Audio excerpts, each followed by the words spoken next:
Welcome to the Vandy Sports Podcast. I'm your host, Chris Lee. Our guest today, Ron Bargatze. He was the former color commentator for Vanderbilt basketball, as well as an assistant coach at Vanderbilt for several years.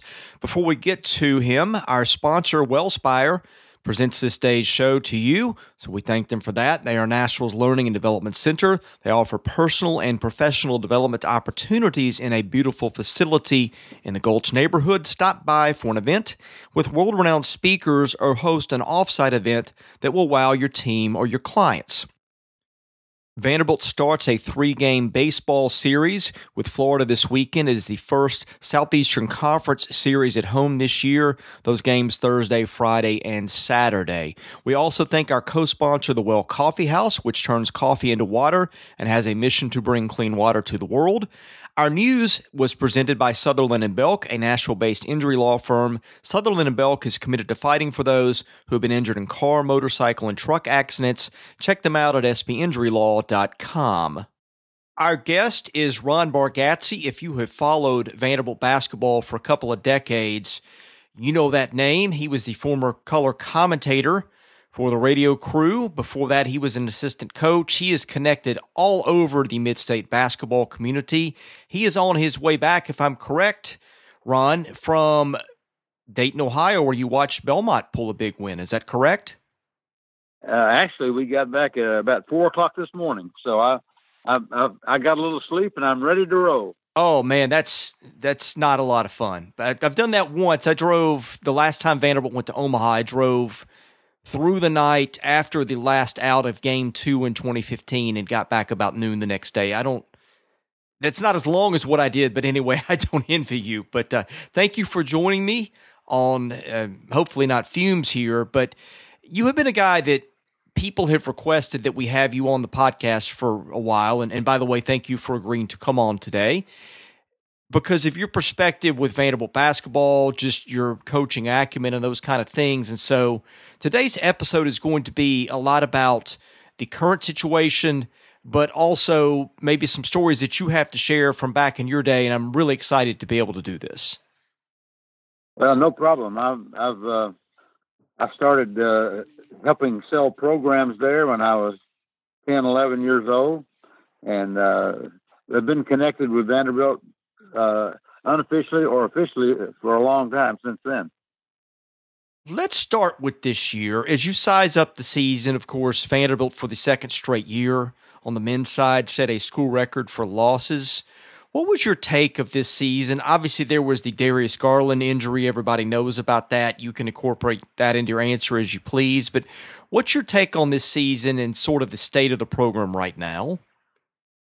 Well, number one, you can't say how strongly Darius was and how strongly he was involved in the success of the program.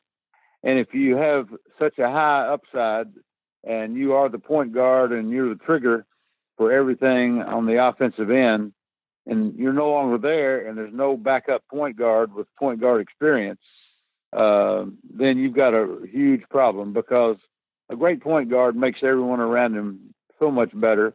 And we can go back through and look at some great point guards over the years at Vandy and their effect on the program, their different styles, but more than anything else, their leadership and the confidence their teammate had in them and the way they made guys around them better. So Darius was an unbelievable loss for Vandy. And as we went into the season last year, I don't think I've ever seen people more excited than having Darius Garland on board, a 5-star recruit. And I'm saying that kind of tongue-in-cheek because one of the things I despise most are those number rankings for players. All you have to do is go right down the road to Knoxville and look at a couple of 2-star guys who play like 5 stars. And then you've got the situation at Vanderbilt where one guy gets hurt and the other guy, in my opinion, and we'll talk a lot about facts and opinions here, and this is an opinion, it's not necessarily a fact, but I think we expected a lot more out of Semi Shatu, and I think that part of the disappointment was the fact that he was not the kind of player that we expected, and the things he did and didn't do on the court surprised us in many ways. And he's kind of a microcosm of the frustration this season ended up being. Yeah, that one is interesting because the longer the season went, the more that I heard that was not favorable. I don't mean to throw the kid under the bus, but apparently there were people in his ear telling him things to do that were not consistent with what the coaching staff was asking him to do. That's a problem in of its own. I think that it was a problem, in my opinion, that they didn't sit him on the bench more than they did. They did finally not start him for the SEC tournament game, but I think it was a little late to send the message at that point. How could they have handled that situation differently? I'm not there every day in practice, and I'm not. This is opinion and not fact. But there seemed to be maybe less accountability when it came to number 10. No, he was 11. Number 11. He just was out of control so much, and he did not score well on the post. He got so much attention because he was a really tall guy with a lot of, I'd say, guard characteristics in terms of excellent ball handler. Now, you can be a great ball handler and not make good decisions, and that's a problem. And I think, this is. I had a guy, an NBA guy, tell me last week. He said, I keep getting asked what Shatu's status is as an NBA prospect. He has no status as a prospect, as a potential draft choice. And I understand that. You only have 2 rounds of the draft, and there's no way he's going to come close to being involved in those 2 rounds. Okay, that leads to some questions. What do you do if you're Semi Shatu? What do you do if you're Vanderbilt? Because when the season goes wrong and these are my words, not somebody else's, and this is for lack of a better way to know how to put it, I guess a chemistry issue with him, that's a thing that can damage your team. At the same time, he's a talented kid. You'd like to rectify that if you can and have him back because he does have some ability, and if he is on board with what you're asking him to do, there's some things to work with there. What is your assessment of that situation if you're Vanderbilt? Do you hope he comes back? Do you try to get him to come back? How do you handle that as a coach? Oh, I think you would hope and pray that you could get a Admiral Schofield head transplant with him, because he is not realistic about how to win basketball games, how to fit into a system, how to make players around him better, and playing within his abilities. So out of control, such a poor score on the block area. His shot selection was just unbelievable to me, and so I think that he's a guy that really needs a lot of accountability, and he needs to be a good dose of what Rick Barnes got out of his two-star players, and we'll talk a little bit about that more on, because I think when you talk about Grant Williams and Admiral Schofield, I know this is a Vandy show, but those guys who almost got upset by the Commodores this year, and Vandy had that 6-point lead, and when the hook and hold call was made, and that 4-point trip pretty much did them in, and I didn't, I thought it was a very marginal call, and they really deserved to beat Tennessee that night. But then that was certainly the highlight of that losing streak, the last 19 games of the year. Okay, let's talk about people other than Shatu and Garland for a moment. What is your overall assessment of the talent level on the roster? Well, you had a lot of interesting players there that had a hodgepodge of ability, and Vanderbilt has had several players over the years, as has other programs, where guys come in with great expectations, but they're a disappointment because of different various things, such as being a good team player, playing your role, getting better at the areas where you're weak. So you can go down the list with the Vandy lineup and say that everyone has some redeeming factors, but they also have some warts in their game. And it's like Matt Ryan. I thought he came in as a heralded shooter, and he could certainly make a few, but his shot selection and his judgment on when to shoot and were not good. If he could take only the shots that he could step into and be on balance, he's a phenomenal shooter. But he didn't always do that, and he took a lot of shots where he didn't do that. Moyer from Syracuse, the transfer, great body. A lot of Vandy teams over the years would love to have a body like that inside, and where he could really flex his muscle. And he played hard, but he never seemed to quite get it. Joe Toye seemed to go backwards a little bit as a player. He's had some great moments along the way. Saban Lee, they had to play him out of position. He's a two guard, even though he's got one guard size. He was a two man, and it's the hardest conversion in all of basketball is making a point guard out of someone who's not. Point guards are kind of born; they're not really created or developed. And a good example of that is you look at Belmont down the street there. They're in the process of making Grayson Murphy a point guard, and that's not his natural position. And some nights he has problems doing that and making bad judgments on plays. He's got a lot of talent, and he more than makes up for it because he's really a good team player and ends up with a lot of positive characteristics. Saban Lee the same way. He could do a lot of things with the basketball. He could take it to the basket with anyone. His free throw shooting was very inconsistent, and a point guard who does not shoot around 80% or better is a real liability because of handling the ball and protecting leads. And we know that Vandy didn't have a lot of leads down the stretch, and they were usually playing from behind. And so I think getting the right players, getting the right characteristics for players to where they can fit into a system or a scheme was really hard for Coach Drew this year. And because the parts just didn't mesh together. And it's easy to say that that's the coach's fault, but that's not necessarily the case.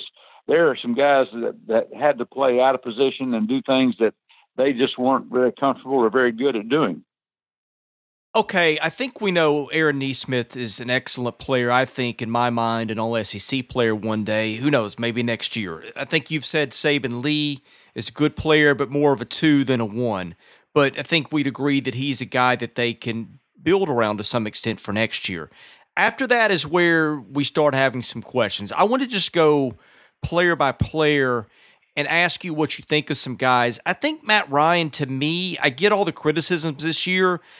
There is a skill set of a shooter in there. I know that he had some hand problems late or wrist problems. I don't know if they were bugging him. In fact, I don't think they were before he was kept out. That's a guy that, to me, has got some skill to build on there. Now, as a defender, there may not be much to offer. Is he a guy that is a usable part on a decent SEC team?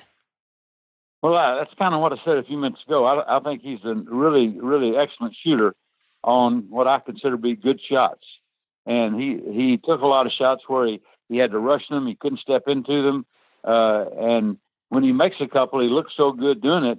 And like I said, he's an excellent three-point shooter on good quality shots. But, I think if you had to rebuild Vandy's program right now, the first thing you have to do is search the world over for a good graduate transfer point guard. Saban Lee goes to 2. Nesmith goes to 3. Matt Ryan is a good backup for 2 and 3 if he has good shot selection. And then I think there's some. Yanni's got a pretty good. I kind of like him inside. I like his effort. He's pretty strong in there. It's salvageable, but they've got to really simplify things and have guys stay in their roles and to create the balance they need. Okay, let's talk Matt Moyer for a minute. I have always been told that he was the best offensive rebounder on that team. He didn't really do a lot of that. The athletic gifts are what got him ranked in the top 40 by some services. I think that was a misevaluation. But at the same time, there are some things maybe there to work with, or maybe they're not. I want to hear your opinion on this. My thought was, with the guy like that, he was trying to do a lot of things, trying to shoot outside that I don't think were within his natural skill set. What I do see as a guy, if I'm the staff, I say, go be our Dennis Rodman. Grab every rebound that you can get imaginable because he does have some energy. He does have some gifts in there. I don't know. No, look, he's not going to be Dennis Rodman. I don't mean it quite literally, but is there a type of player that they can just tell him, hey, go really hit it on the glass, play some defense, and let the game come to you otherwise with layups and stuff? Can you get something out of him in that way?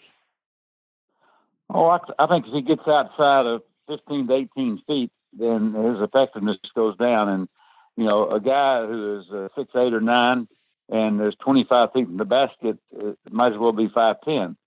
So I think limiting where he is, to gear their offensive schemes to where he is closer to the basket, where he can get offensive rebounds. He's certainly a nice specimen, and I don't have any idea about his attitude or how hungry he is or what he really wants out of his college experience. But if he could just capitalize on the things he does well, I think, and stays pretty close to the basket where that height is a big factor, I think they could be. I think they could be pretty good with him. I kind of like him as a player, physically for sure. I heard some good things about Ejike Obinna. It's hard to say. I didn't get to see the practices after the season started. I don't know if you've gotten a chance to watch him recently or hear people's takes on him, but do you have an opinion on what he can be for Vanderbilt? I don't have an opinion on him. I've only seen him in practice a little bit, and I know he certainly looks like a player. But dogs that chase cars and pros who putt for pars are guys that they're not going to make it. So I think they've got to do a good job of getting the players in the areas where their strength is obvious and where they can, do the things they need to do. But I really like they've got to have point guard help. There's no hope for the basketball program for next year unless they get help at the point guard situation. And it would probably be good to find two guys who could play the point because, foul trouble and depth and high entered the pace of the game, et cetera. I don't see any improvement if there's not a point guard upgrade. I'm going to go ahead and go to the mailbag, which is sponsored by Vanderbilt fan and independent insurance agent Josh Minton of Brentwood. Are you in the market for auto, motorcycle, home, renters, or landlord insurance? How about life or commercial insurance? Call Josh, 615-933-1979. Email him at josh@hqinsurance.com. Follow him on Facebook at facebook.com/JDMintonHQ. He's my insurance agent. I hope he'll make him yours. Billy Ray Valentine wants to know, what does Bryce have to do differently to turn things around? Oh, first of all, I really think Bryce Drew is a quality person, a great guy. He's got really good people on his staff. I don't know you never know how a staff works internally. It's kind of hard for me to watch them in game situations and find out who's responsible for what. But that's the case with a lot of staffs. I think Bryce has got to do. He's got to do what I just said. He's got to find some point guard, have some leadership on the team that makes everyone else better, and that is far and away the biggest void that they have. There's been talk that the staff would like to add a consultant. Of course, the rules are different now. You see this in football all the time. And with that, VU Matt 23 asks, how much could hiring a new consultant or analyst help next season? Boy, I never thought we'd have that question today. To me, let's make sure we got the right people in the right place on the court. And I don't know, Bryce. I saw Bryce's teams play at Valparaiso. I watched him play as a college player and as a professional, and I think he certainly knows the game well, and I think he knows exactly what he has to do in terms of getting that kind of production. I don't know what a consultant means on the staff, really. Is that somebody to turn certain responsibilities over, give them certain direction, from a lot of experience? That may be the case. I don't know, but I think that Bryce has got a very, very good basketball background. I've known Homer for a long time, and his dad certainly had good teams and knows how to get it done. So I watched Valparaiso come in here the year before Bryce came and play at Belmont, and They had a very good talent, very good, very well coached team, very balanced, and I don't think there's any question in the game that they've got to get the right parts in place. I think recruiting the right players and having that 7 to 9 guys that they can really count on and they really trust to do their jobs and play within their system, make good judgments on the floor. Did Vandy ever lose their intensity? I don't think so. I thought they played hard all down the stretch. I thought that when they got into that situation where they were not winning any games and the prospects weren't really good. And, and I think the bottom, the floor, the baseline of the whole situation kind of evolved in the Arkansas game when there just was nothing to get excited about. That wears on the coaching staff. It wears on the players. It wears on their cohesiveness. And I thought it really came out in that game. But they kept their heads up, and I thought kept trying really hard. I thought a lot of ability. But there comes a time when that, the discouragement just kind of overtakes everything. One frequent target of criticism was the offense they run. I know that the dribble drive offense is, I guess, more or less the name for it. And with Darius Garland out, that just was a disaster. Do you think that they need to run more of an offensive system like Kevin Stallings or Eddie Fogler had? What do you make of what he runs and whether it is sustainable at Vanderbilt?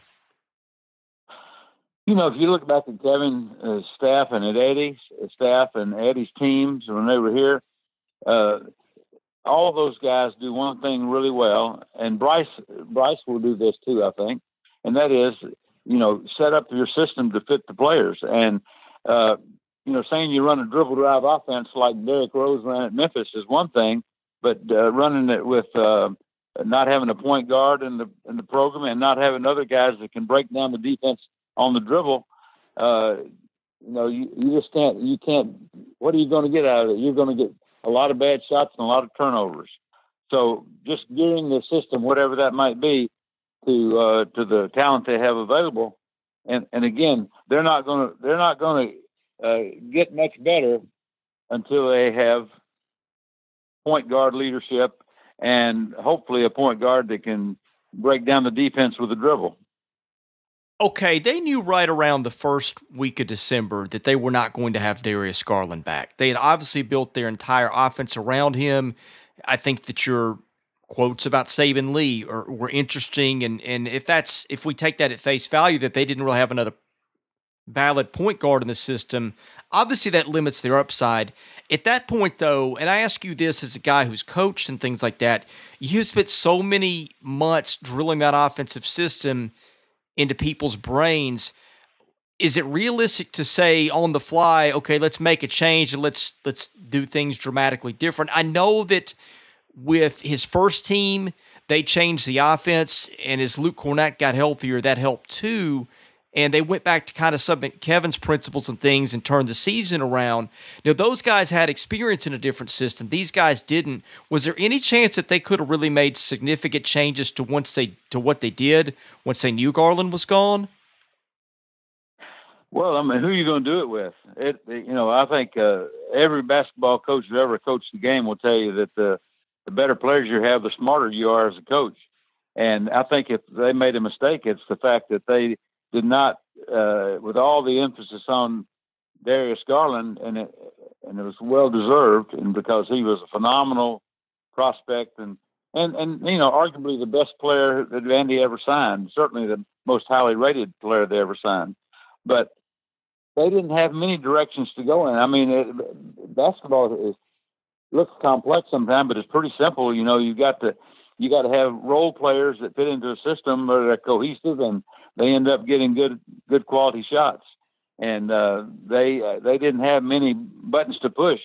And when Darius went down, and I think if you want to criticize the Vanderbilt basketball staff or the program, you'd say, you got a one and done player in there. Who's going to be your point guard after Darius leaves? And they didn't have that guy there. So to me, if you look back in the history of Vanderbilt basketball, you look at a lot of those, the ranking systems we're using nowadays wasn't around very much, but they took a lot of 2s and 3s and an occasional 4 and won a lot of basketball games over the years because they handled the ball well. They were good shooters. They were smart players. And that's if you're going to win at Vanderbilt, Mike Krzyzewski played a totally different style when he built the program at Duke, where he could get into the one and done business and have a lot of success. So you don't just automatically become a one and done philosophy program. And I don't think that's what they set out to do, but they ended up getting a couple of really great players. And they lost Romeo Langford, who could have made a lot of difference in terms of their talent. But again, 80% of the things are going to change if all of a sudden they get a couple of smart point guards that lead the charge and the other guys learn to play their roles. So basically, if they're not going to be any good once they lose Darius Garland, we accept that as fact, which I think is kind of what you're saying, because the other pieces outside of Neesmith were pretty limited too. I still think they should at least won one or two games. What was the realistic expectation from there? I don't think anyone would expect you to go 0 for 18 and under any circumstance. And but when things snowball, no matter how hard you try as a coach, when that dressing room gets a little bit sour and things start going south on you, you look for every button you can push to try to change this, change that, or change the other. And heavens to Betsy, we had a strong league in the SEC this year, really strong. There were no gimmies ever, no matter who you were playing. A lot of the programs that have been down some are up. The talent's phenomenal in the league.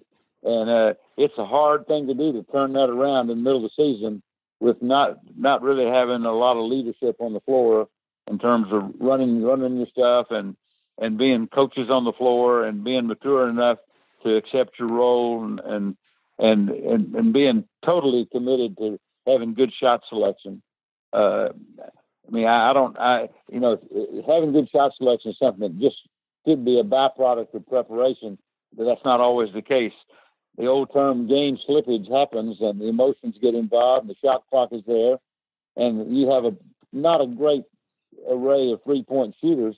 And it's a guard game. I think you went out and created a team right now to win in the SEC. You want to make sure you got, number one, good leadership at the point guard position, somebody that can really run the show, a good backup for that guy, have a serviceable post player. If Moyer's a post player and Yanni's a post player, so be it.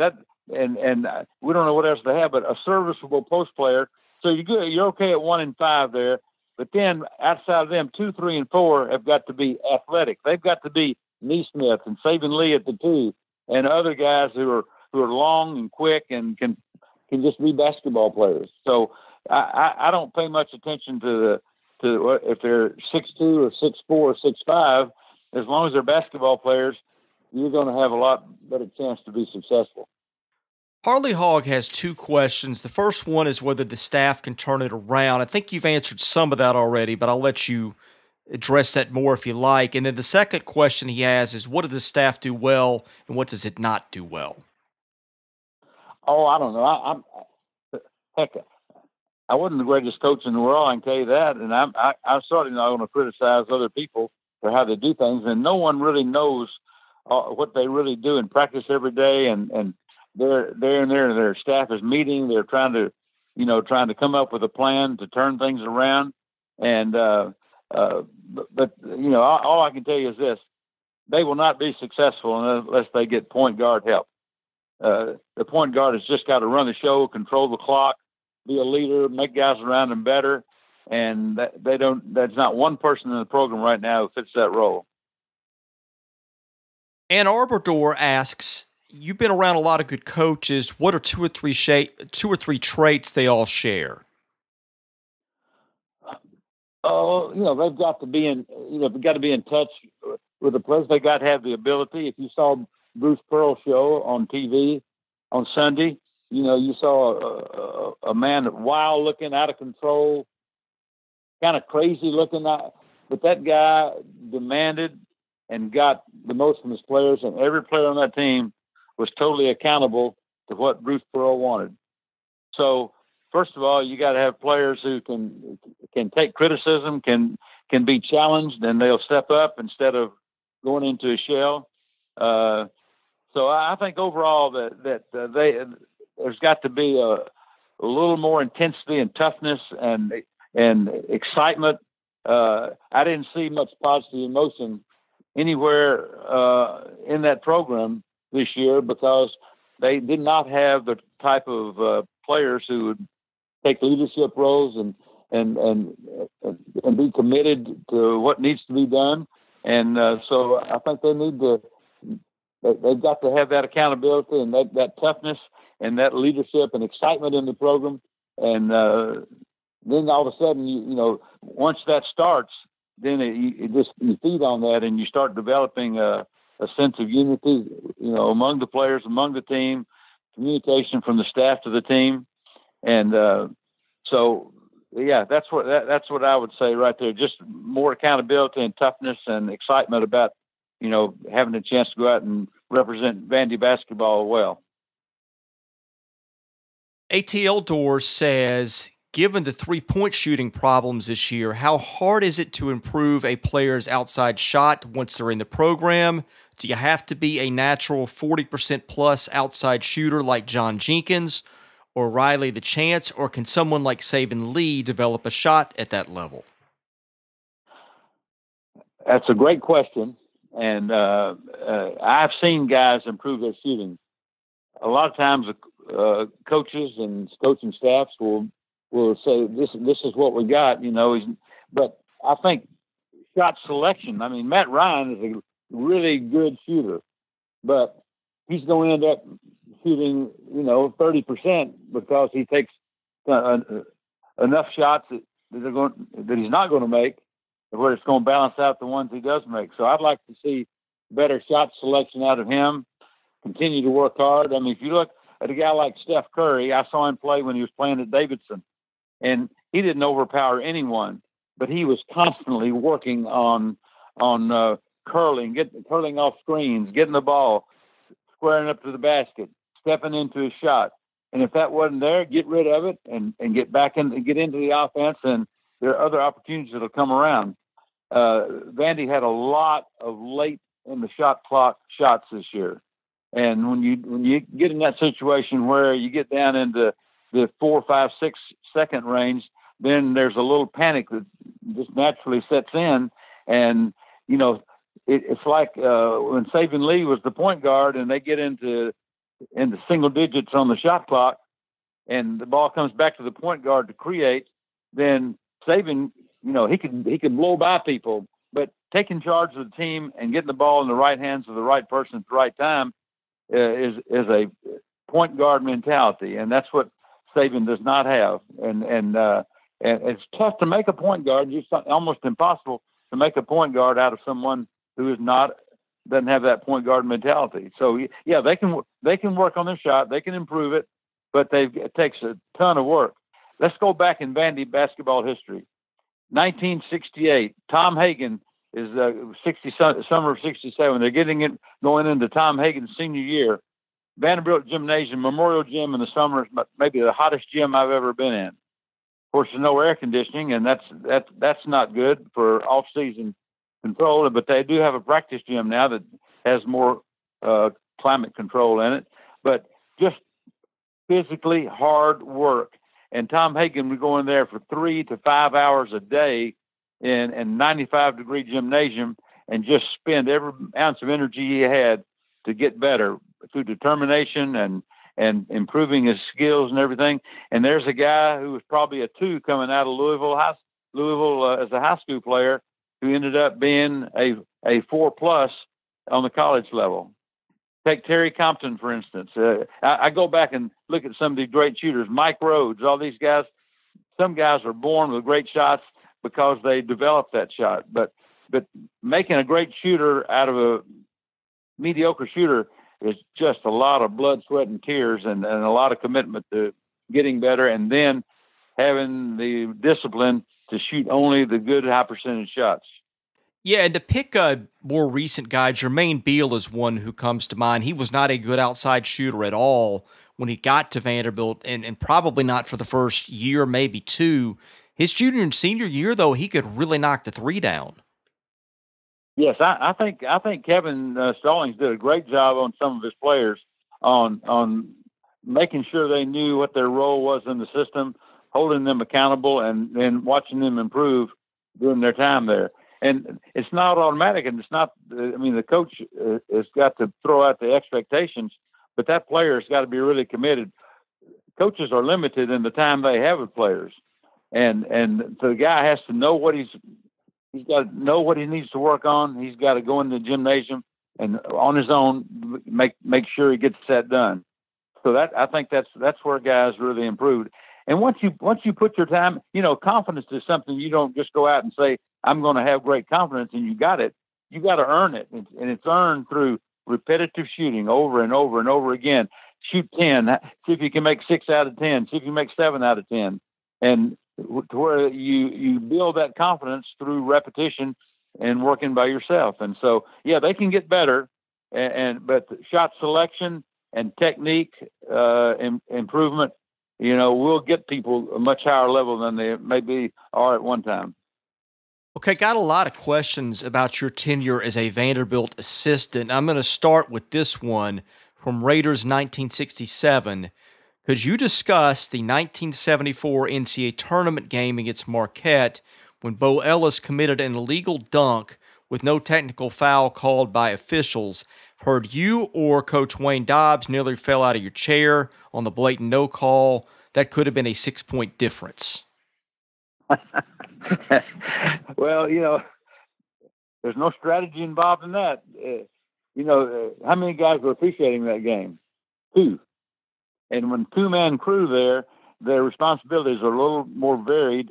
And at that particular time, you had a lot of officials who were late in their career. When you have a 2-man crew and they're getting late in their career, that's not a good recipe for. And you didn't go to the monitor then either. I mean, that was a play that I don't know if it's even reviewable or not, but I mean, there was no question that was a goaltending call, and it was very important to the outcome of that game.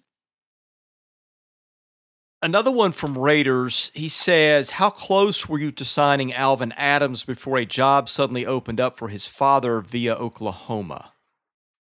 Boy, that is a great question. That's a straight-on, hardcore question that is absolutely the truth. Alvin, back in that day, Alvin Adams would have been in the same class with the F Troop, and we thought the two guys we really worked hard to recruiting were Alvin Adams and Leon Douglas in that class. And both of them, of course, went on to great careers and played in the NBA, but we were very close. His mom passed away. She was a professor at Central State University in Oklahoma. She passed away during his senior year. And the dad, he had one sister, and the dad leaned on him to stay there to help him with his sister and what have you. John McLeod got the job at Oklahoma. They opened up the new arena at the same time. And, guys could recruit. I mean, they could visit more often then. And there's several times that Alvin was here visiting, and you could take him out to eat dinner. And his standard fare was 2 New York strip steaks from the Jolly Ox. And every time he came here, which was I think 4 times, that's where he went, and that's what he ate. But the fact that his mom passed away and some other factors, his dad was an oil geologist and ended up with a great job opportunity at a very critical time. And the next thing you know, that would have been probably maybe one of the best classes ever in any university to have the F Troop and him in the same class. Natchez T. Race says, what is your favorite story that you can repeat about recruiting Jan Van Bredekoff? That was a very interesting story. I'd gotten someone had sent me a note that there was a 6'8" player named Tim Stair at Palos Verdes High School. See, Jan's dad was the coach of the Lakers, and Wilt didn't like the way Butch Van Bredekoff treated him, so Butch got fired and got sent to the Pistons, and his family moved to Boston, to Detroit. Jan stayed and lived with the family in Palos Verdes to finish his senior year.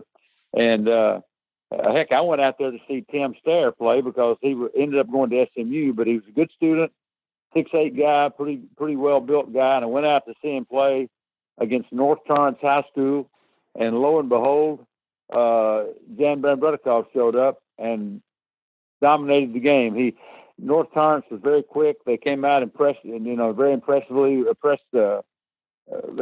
with their full court press and a lot of quickness against them. And this skinny guy with braces is 6'6" and about 155 or 60, comes out and breaks the press and takes over the leadership of the team. And I knew then that he was my target, not the other guy. And it was a very interesting recruiting process. Nothing really crazy about it. We really tried hard to get him, and he finally came. As a matter of fact, I asked him, I said, Jan, I want to talk to you about coming to Vanderbilt. I stayed after that game that night, and I talked to him, and he said, he said, if it's good enough for Bill Bradley, it's good enough for me. Bill Bradley was a great player who played at Princeton for Butch Van Bredikoff, and kind of Jan's hero when he was a younger guy, and he narrowed his choices down to Princeton, Kansas, and Vanderbilt. So Jan, knowing that about Bill Bradley, considered Vanderbilt, and we were fortunate to get him, and he turned around the history of Vanderbilt basketball at that time. 69 and 70 seasons were Coach Skinner's worst, and the class of Van Bredikoff, Ligon, Compton, and Fowler came in. That was a great class, and they basically took some pretty good leftover players that they inherited as teammates and turned them into an SEC champion. And Jan's leadership had an awful lot to do with that. Yeah, what a good point guard can do, huh? Well, you don't find many 6'8" guys who can run the point on offense and guard the other team's post player. And in both games against Alabama that year, which we won and gave us, we tied with the same record, and we got the nod. Then only 16 teams went to the NCAA tournament then, and we represented the SEC because of having that tiebreaker. And in those two games, which we won, very, very, both of them very close, it was Jan Van Bredikoff who ran the point on offense and guarded Leon Douglas on defense. So you, as a coach, and having that flexibility, it's very, very special. Okay, I know this one could have an interesting answer to it because I talked to Charles about this one time. Chip Hoback and I once had a radio show, and we had Charles on, and his answer was very interesting. I wish I still had the audio, but he says, tell us the story about your battle with Tennessee over the recruiting of Charles Davis. Boy, yeah, you told me I could say some things, and I didn't have to say others. I can't. All I can you can say whatever you want on this one. You can say anything what you want, period. But that one has got a pretty colorful backstory to it, from what I understand. Maybe and the best color in that one might be green. Perhaps not on your end, but anyway. Well, Charles. First of all, I saw him play as a junior. Saw him get beat in his regional tournament at Mount Juliet High School, and my friend Tom Squires, a former prep writer from the Tennessean, called me up. We were sitting together at that game in Mount Juliet, and Tom Squires was over at McGavock High School. I'm doing a football story, and we had talked about Charles a little bit. He was only 6'4" as a junior, but he went to Louisville and lived that summer and played in the Dirt Bowl up there. He came back from Louisville, and he was 6'6.5", 6'7", and really had improved his game a lot. And so I went over, and Charles had not been a very strong student because he had, he just didn't, he wasn't very motivated at that time. But if you know Charles Davis, you can't say to Charles he can't do anything, because he's one of the most determined guys ever. And he also kept his dorm room cleaner than any player that I ever coached. He always had his shoes. He didn't have a lot of shoes, but what he had was all lined up. His closet was neat. Everything was in perfect order, because I think that's a contrast into the culture and lifestyle he grew up in. But I went in to check on his academics, and he was not reading at a very high level. And all of a sudden, Charles took 3 English classes his senior year, and he raised his reading level up about 5 grade levels over the course of one academic year, just through a lot of hard work and dedication. And but not many people were recruiting him at all. He was kind of a real dark horse prospect at the time, and Tennessee gets in on him late. And he goes up for an official visit there, and he came back, and evidently there were some indiscretions of things they would like to do to help him choose Knoxville over Nashville. And so it got down to a really tough time a tough couple days when he came back from his official visit to Tennessee. And we basically just stayed, true to our commitment to do things right and live within the rules. And I won't go any further than that, but Charles did decide to come to Vandy later on, and his career there was an unbelievably good one, except the situation he had when Richard Schmidt came in as the coach, and that's a whole nother show. Okay, give us the thumbnail of that, because I never heard the full story. I know that Schmidt had his guys he liked, his freshmen, and Davis and Rhodes were sort of on the outs.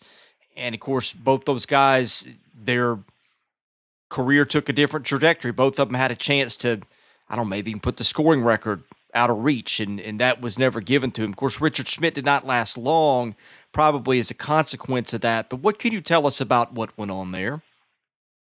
Well, I knew Richard. He was the coach of Ballard High School in Louisville, and Jeff Lamp and Lee Raker were 2 really good players. Both of them ended up going to Virginia, and he tagged along with them in a package deal. And Coach Kramer, I think, who was one of the most awesome athletic directors that Vandy ever had, I think if you put Coach Kramer to the test and said, what were the best and worst things you did at Vanderbilt, the great things he did there were unbelievable. Probably the thing he shouldn't have done is hire Richard Schmidt, because Richard's the kind of guy that if you told him that the sky was blue, he'd argue with it. It was kind of a greenish gray. He was what I'd call a contrarian in a lot of ways. And when he came in there, I would not have gotten involved. I didn't get involved in it, but I would not have a strong opinion on this, because every coach knows what happens in practice every day, and he knows his players better than anyone on the outside. And but I'd coached Mike Rhodes and Charles Davis and recruited them and knew them, their families, and knew them very well. And there's not 2 guys in the world I'd rather go to war with than those guys. They were competitive. They were really, really great basketball players. And Richard Schmidt said they're not his kind of players. Well, all they did was know how to win. And so I took great exception to that when I heard it, and I thought it was one of the dumbest coaching things I'd ever seen done, because he had 2 exceptional players there that he basically benched and took them out of their junior and senior year respectively, and still one of the worst things that ever happened at Vanderbilt basketball, in my opinion. So, but like you said, Richard kind of contraried himself right out of the picture at Vandy, and went on to have a very good coaching career at the University of Tampa, and was a very good basketball coach. But some of his ways just didn't fly well here, and that was the centerpiece of that with Mike Rhodes and Charles Davis. I think he's still at Tampa coaching, is he not? That's what I've heard. It's a very quiet career, but he's had good success, and I don't know. That's a good one. I don't think he hadn't spent much time in Nashville since he left, because I'm not too sure that people weren't looking for him to do bad things. The 2 of the most popular and best players in Vandy history, and Richard didn't see it that way. Okay, this one from Raiders 1967. What is your favorite recruiting story while working for Coach Skinner? Man, there were so many. Coach Skinner was an interesting guy, one of the nicest people and best guys in the whole world. I don't think anyone could say much bad about Roy Skinner. But as an assistant coach for him, not once in my years with him did he ever tell me to go see a certain player. He would ask me about it. Somebody would call him and tell him about so-and-so who plays at wherever. And he would say, what do you know about this guy? And if he and I talked about it and we thought it'd be interesting, then I would definitely go see him. But he said, guys, look here, get me players. I don't care who it is. I want guys with good attitudes who can shoot, who are smart. And there's another coach right now that's making pretty good headlines over on Belmont Boulevard named Rick Byrd, who kind of has that same philosophy. If you go back and look at Rick's recruiting over the years, he always gets smart players with good attitudes who can shoot. And lo and behold, he's won 800-something games by taking that approach. And it's quite unbelievably great basketball coach. How did you find players? Now, stories about that? Yeah, sure. Yeah, hey, I kind of strayed from the question with my answer, but there were dozens and dozens of great ones, that happened. Most of them were funny looking back on them. Some of them were painful while they were going on. But like I said, that's another whole show right there. Go back and the Charles Davis, Coach Skinner had just left, and when Charles was a senior, and so the recruitment of Charles Davis took place during the same few months that Coach Skinner retired. And but if you want to talk Vandy basketball, you can look back at some really dark days. And why did Coach Skinner retire when he did? That was a very colorful situation, in my opinion. How did Eddie Fogler get away? That's probably the two worst things that ever happened to Vandy basketball when it comes to coaches. And but there were a lot of great stories involving the Charles Davis and the Mike Rhodes of the world, but that came in right on the heels because Mike was a year after Coach Skinner left, and Charles was the year he did leave. And but back to but we got our share of good players there. That class of '76 right after Coach Skinner left was Tommy Springer and Charles Davis, Mark Elliott, and probably the best player people won't remember much about, but a guy named Greg Fuller from Jackson, Tennessee, who was his last game he played as a freshman, he had 25 points against Alabama. And so, and a good Alabama team to speak of, with T.R. Dunn trying to guard him. So that's a lot of good stories there. But like I said, if I start telling stories, we don't have time for it. Yeah, I think I sense a sequel for this, and we'll certainly do another time. But let me ask you just a follow-up question to that. I'm curious because now finding players is not hard. You've got places like Rivals. You can debate what those are worth, but they've got a pretty good catalog of players there that you can find. You got YouTube. You've got summer tournaments. It's a lot different 30, 40 years ago. Obviously, you have some players like maybe Lou Alcindor or Alvin Adams or Patrick Ewing or guys like that everybody knows who they are, even then. But how did you go about finding the guys that weren't nationally known just because they were superstars already? The same way a guy goes from being a 20-point shooter, shooting 20% from the field to shooting 60% from the field. Back in those days, you didn't have any. You had a few little scouting services. You didn't have the off-season play you have now. You didn't have the scum of the earth guys who are trying to jump on a guy and make money for themselves. By being a quasi-agent for them. There's so much of that kind of stuff going on. It really kind of turns my stomach because I see too much specialization for young players, too much off-season play. Too many guys are into it for the wrong reasons that have manifested itself in what's going on with shoe money getting in the hands of the wrong people and what have you. And again, that's another whole show. But you really had to go out and find the guys, and and looking we had no recruiting calendar. There weren't dead periods. You recruited 365 days a year, and if you're recruiting against Stu Aberdeen and Ray Mears at UT, you better work every day of the year in recruiting, because they never took a day off. And then Kentucky got theirs, always got theirs. We only got one player from the state of Kentucky that Kentucky offered a scholarship to in my time here. But we did very well with those guys. If you want to give numbers to them, a lot of those 3s and 3+ out there that were great Vandy players, Kentucky didn't have room for them. And a guy like Terry Compton, who, Kentucky never really wanted him, wouldn't make a commitment to get him, but he was the leading scorer on every team he ever played on, the freshman team and all 3 years on the varsity. He was a phenomenal competitor and scorer. So you just really had to work hard and get them. And you know what? That way of doing it sometimes gives you better results than having all the services and having all the 5 stars. Look at the 5-star players who bomb out, and look at the Grant Williams and Admiral Schofields of the world, who are ranked number 1 in the country for several weeks. Who was the one guy you got from Kentucky that Kentucky wanted? Joe Ford, one of the F Troop guys, and they finally came in late, and Joe was kind of offended that we had been after him all year. And I remember sitting on the 9th tee at Mayfield Country Club playing golf with Joe, and we were waiting on the group in front of us to finish, and Kentucky had come in the day before and made their last-ditch effort. Joe B. Hall had done that, and we're sitting on that bench talking, getting ready to hit our 9-iron shots over a little pond there at Mayfield Country Club, and Joe says, "Coach, I'm coming to Vandy," just right out of the blue. I didn't say, "Joe, I'm giving you an hour to give me your final decision.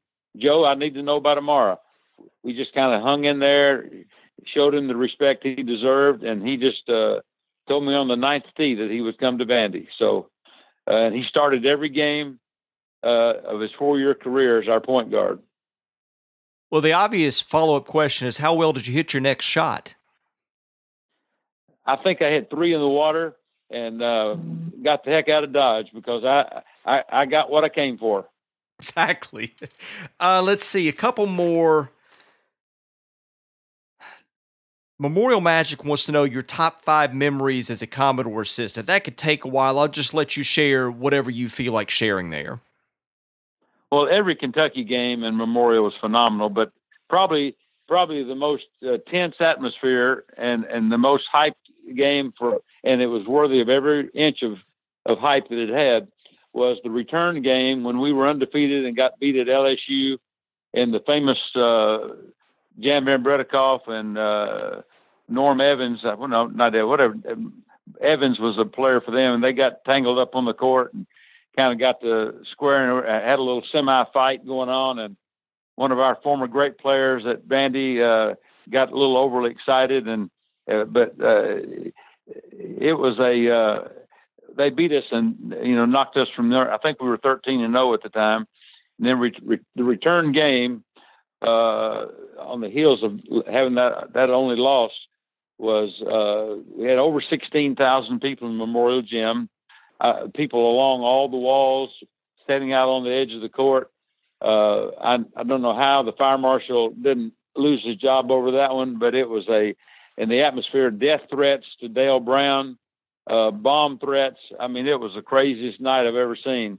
And we beat them in the return game up here, and just a phenomenal game. But there were a lot of those, all the Tennessee and Vandy games, and that.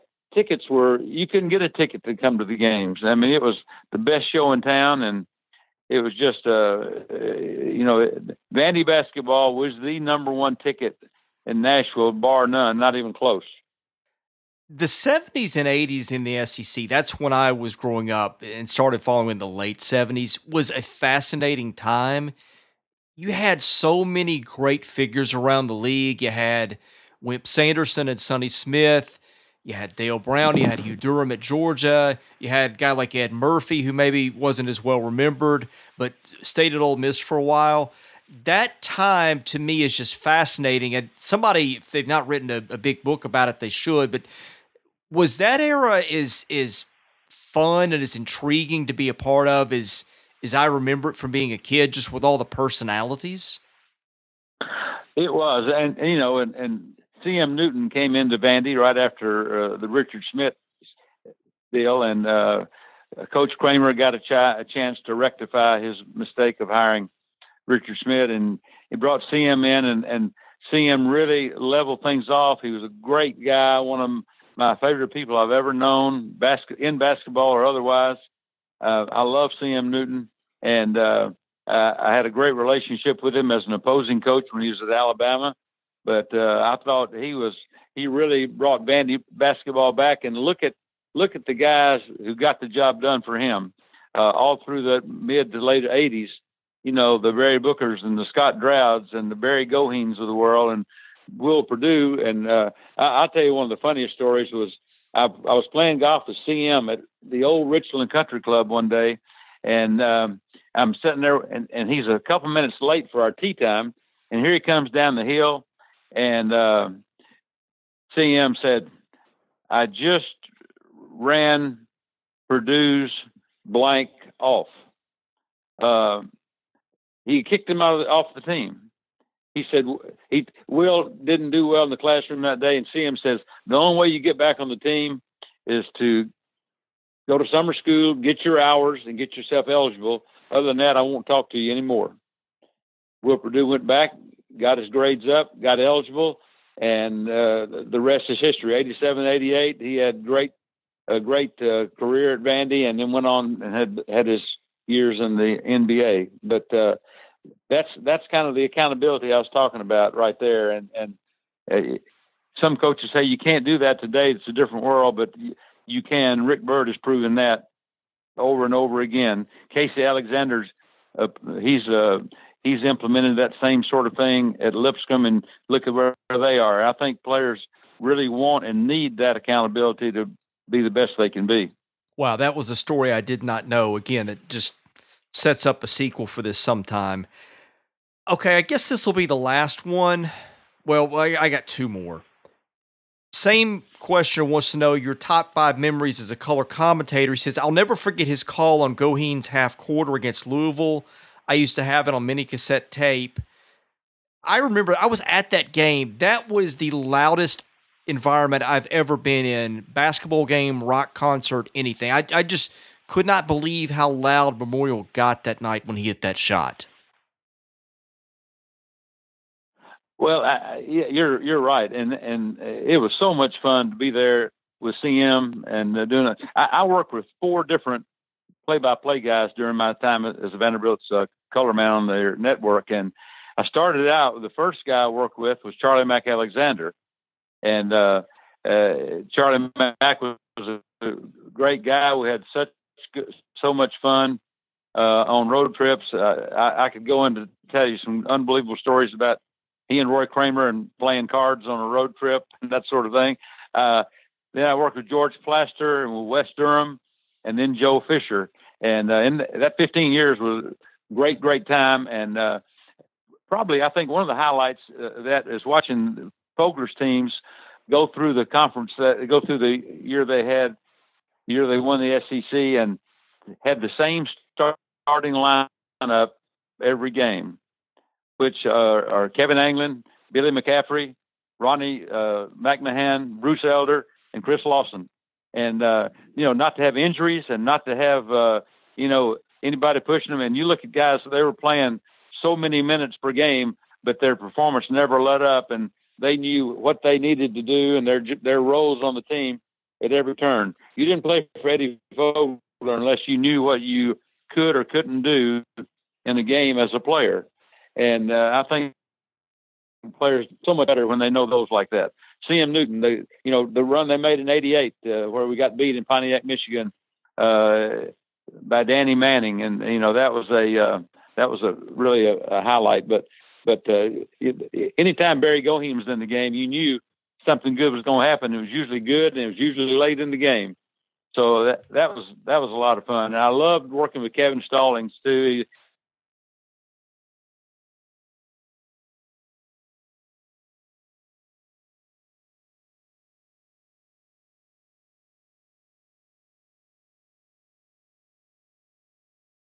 basketball coach. So it was a great bunch of coaches, great time, and working with those players and still being in relationships with them today are lots of fun. Okay, this will be the last one, and boy, this is a doozy too. If you had to name a starting 5 of best Commodores you ever coached or called, what would that be? Wow, man, you need to give that question to me the day before. Maybe the next podcast will have your best 3 teams or something like that. So yeah, but off the top of your head, the best 5. That's a toughie. You know what? I think the can't miss ones were with Van Bredikoff was such a versatile player. I mean, if you choose up and play a game, you want him. He's the first guy you choose because of all the things he could do. And Charles Davis was an absolute warrior that took no prisoners. I mean, I can go through Terry Compton and Mike Rowe, just such great shooters. Phil Cox being the great shooter he was. The Goheen and Barry Booker and Scott Drought, just Charlie Mack called them the bomb squad. They were so much fun to watch play and shoot. Drew Maddox was a great player. His dad, I got to call Drew's games, but I also got to coach his dad. And Ray Maddox, who at 6'8" and not a very quick guy, but I think you go back and look at the Vanderbilt statistics. He's the last guy for Vandy to get the average double figure in rebounding, which is a pretty unbelievable stat for a guy that's just smart enough and competitive enough to know he's going to get rebounds. And Roderick, athlete and player, I can go on and on. Mark Elliott's one of the best leaders and human beings that's ever been down the pipe. So I could have to limit that to about 20 plus players and that I've coached. When my first year in the league, there were 2 black players, Perry Wallace and the kid at Auburn, Henry Harris. The year I left Vandy as a coach, there were, out of 50 starters, I think there were 39 black players. So I was there during the evolution of SEC basketball, I think, and enjoyed every step of it, and the wonderful coaches we coached against. In those days, you went out to eat with the opposing coach the night before the game in many cases, and that's the camaraderie you had. But when you started the game, it was all elbows and knees and fists when you went to the court. So lots of good times. Well, this podcast has been tons of fun. Again, we will definitely arrange a follow-up at some point. Ron Bargatze has been our guest. Thank you so much for your time today. Best wishes to you and your family. And I know that Vanderbilt Nation is going to really enjoy hearing this one once we get it uploaded. Chris, thank you very much. And I think all the Vandy fans out there, things will go get better. Keep your loyalty and don't get too down in the mouth because things will get better. And I personally hope that Malcolm Turner agrees to keep Bryce Drew and that Bryce is able to pick up a couple of point guards. And I think if that happens, I think you're going to see some happy days around the corner. He's Ron Bargatze. I'm Chris Lee, the host of the Vandy Sports Podcast. Thank you for listening. We've got more episodes coming later in the week.